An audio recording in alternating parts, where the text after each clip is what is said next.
Miss Marple? A fish bone. Let me see. Excuse me. Sorry. Whoops. Don't panic. It's all right. Breathe normally. Breathe normally.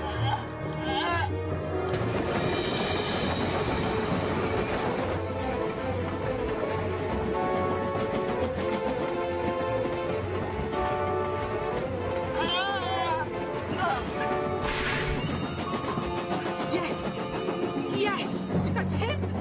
Yes! That's the killer!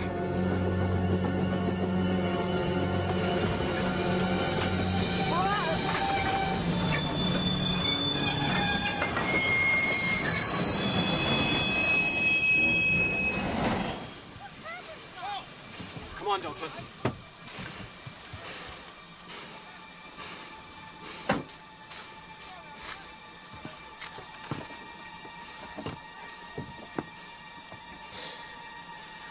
David Quimper, I'm arresting you for the murder of Alfred Krakenthorpe and of Suzanne Boleyn, also known as Anna Stravinska, your wife. David? It's not true. You were married in London on April the 10th, 1939 at St. Luke's Church, Marylebone. She was training to be a dancer. You had your practice in Camden Town. You separated before you moved to Brackhampton, but she was a good Catholic and she wouldn't agree to a divorce. It wasn't patience that kept you from asking Miss Krakenthorpe to marry you. You had to choose between bigamy and murder. You silly old woman. I'd like to seek a second opinion on that, Doctor. You brute. Oh, yes. That is the man I saw from the 450 from Paddington on December the 4th, strangling a poor, terrified woman to death. No.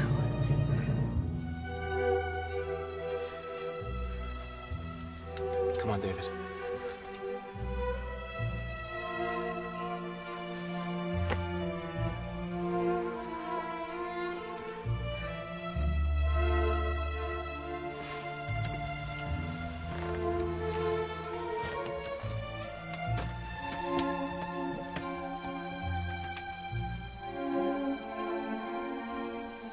I did it for us.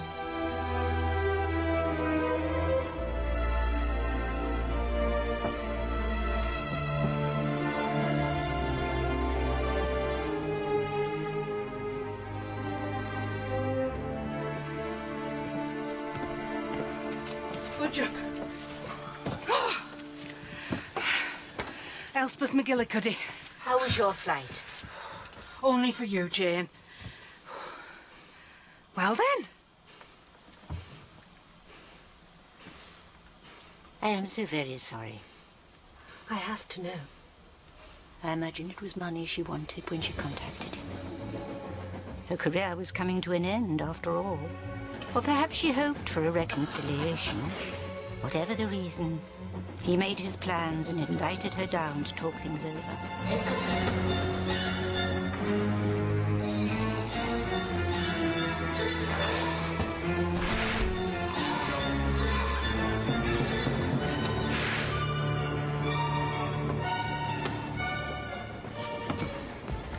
Then he pushed her out.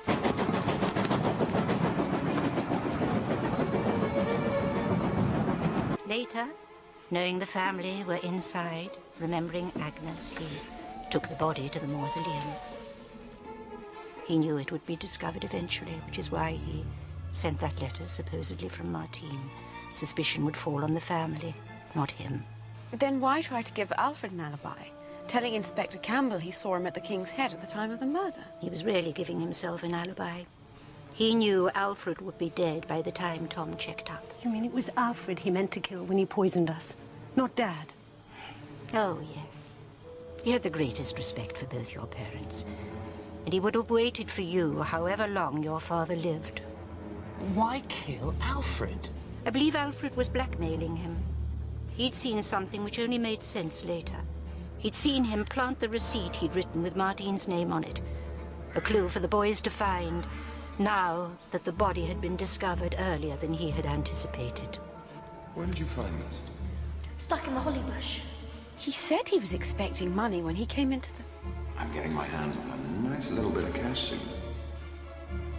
But Quimper was never in the kitchen. How did he get the arsenic into the curry? He didn't. The police laboratory tested it. He added the arsenic to the sample he took before he gave it to the police. I'm just going. It was the cocktail he poisoned, with just enough to make everyone unpleasantly ill, so that he could administer the lethal dose to Alfred. He couldn't have. I was there. I heard Alfred shouting for him. You heard Alfred shouting at him.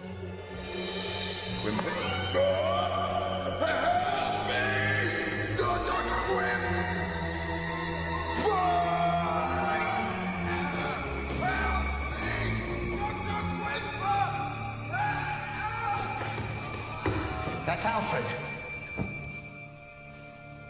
It's of no comfort. But it was a crime born of love.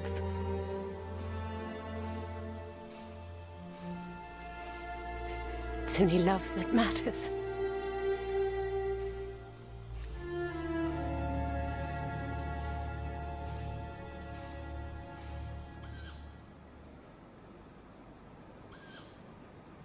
Have you booked your flight back? I'll not bother.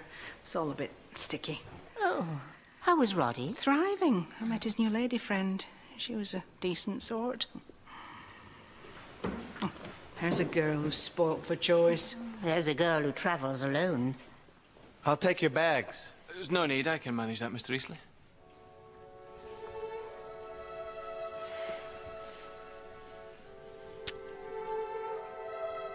Alexander said you needed looking after.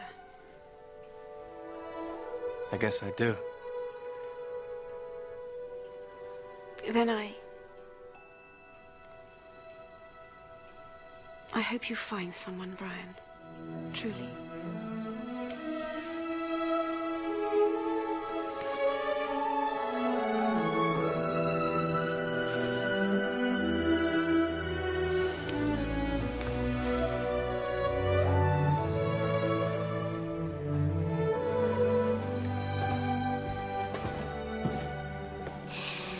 But I'm not always right.